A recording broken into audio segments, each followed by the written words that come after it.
U.S. Justice Department charged two former Twitter employees with spying for Saudi Arabia. According to BuzzFeed News, they illegally accessed the personal information of thousands of Twitter users and then passed it on to people working for the Saudi royal family. The personal information included that of American citizens and Saudi dissidents who oppose the policies of the kingdom. Alex Kontranowicz joins me now. He's a reporter for BuzzFeed and has been following the story. Alex, good job breaking this. Fill us in on some of the details. It's kind of amazing. Were they planted as spies or recruited? It is amazing. And that was one of the main questions I had when I started reporting this out. Just at the top, I'll say these are all allegations. So the FBI alleges this stuff happened. It's working its way through the U.S. legal system right now. How did it happen? It began with a verification request. So the Saudi government worked with their representative inside Twitter and asked him, hey, can you verify, or actually through a firm. A firm initially asked him, can you verify this account? Once it became clear that he was receptive, he had a meeting with one of Mohammed bin Salman's lieutenants in London, and that lieutenant, according to the FBI, gave him a pretty expensive watch. Oh. And once he took the watch, according to the FBI, it sort of all the doors opened, and then he eventually facilitated introduction to another employee inside Twitter. And they only figured out that he was receptive to spying for the Saudi government after he accepted that watch then? Well, look, I mean, it's like once you take a little bit of money, now then it becomes obvious that you're in, right? And so you take a little bit, then the asks become bigger and bigger. And then the FBI they allege that he took hundreds of thousands of dollars sent to bank accounts for himself and also to a relative in Lebanon, and in exchange went into user profiles and accessed their personal information and then passed it along. And what was the Saudi government allegedly doing with this information? We don't know 100%. That's something that the FBI isn't completely sure of. Otherwise, it would have been in the complaint. But look, here's the deal. If you're a dissident in Saudi Arabia and you're working to criticize the government through an anonymous account, and then all of a sudden they get your IP address, that is not a good situation to be in. So they're not asking it for fun. If this happened as the FBI alleges, they're asking it to uncover who are behind these anonymous accounts. And the situation probably wasn't very pretty for those people once the Saudi government could identify who they were.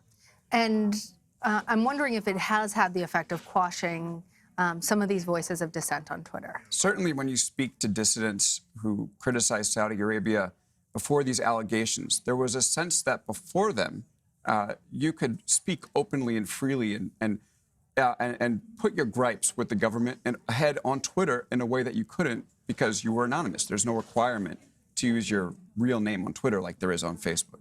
But now, after the allegations, some of them are saying, hey, wait a second. If Twitter employees on the back end working for Saudi Arabia could find out where I am, then how freely can I actually speak?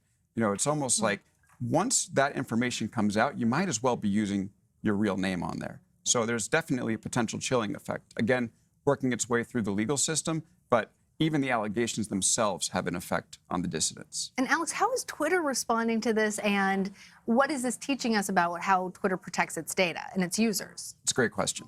I mean, Twitter has told me in a statement that it's worked to patch up some of the vulnerabilities it's had. But again, like these tech companies are only as protected as well as their employees can be trusted. When I was reporting the story, there was more than one employee that told me 1 in 1,000 people working in tech today is a foreign asset.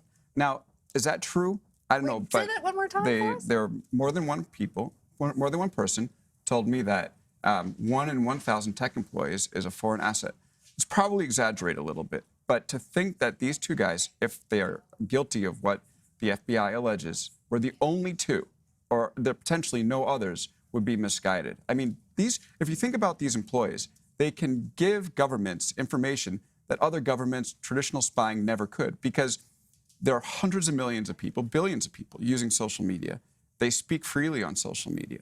And if a government knows they can go into these platforms via employee inside and then find out who they are, that's invaluable information for a government looking to crack down on dissent. There's other bits and pieces I found in my reporting that I can't speak too much about, but let's just say that Saudi Arabia, not the only country doing this, Twitter, not the only company that this happens. It's a really big threat, I think, to people who are standing up to repressive governments worldwide. And I think it's good that now the world knows that this is something that happens, and it's something that all of us can pay attention to on the outside, and the tech companies should pay attention to on the inside. Well, and a federal court in San Francisco actually scheduled a hearing on the case last week. What happened in that hearing? That's right. I was there. I sat a few feet away from Ahmad Abu Amo, who's one of the 2 Twitter employees who was allegedly involved in this scheme. It was a procedural hearing. The defense and the prosecution went up there, and they're working through documents. I mean, terabytes of data is what the prosecution has, tens of thousands of pages. So there's a lot of information out there. They'll meet again on April 22nd, and that's when we're going to start to learn a little bit more about what actually happens. And if these 2 gentlemen are found guilty, what will happen to them? Well, the first one, Ali Al-Zabara, he actually, once he was confronted by Twitter, he took a flight to Saudi Arabia the next morning and is now a high-ranking official in Mohammed bin Salman's MISC Foundation. Of course, this is all from the FBI complaints. The other one, Ahmad Abu Amo, he actually, after he left Twitter after this all happened, moved to Seattle, started working for Amazon, and then left Amazon, and then was confronted by the FBI in his house and eventually arrested.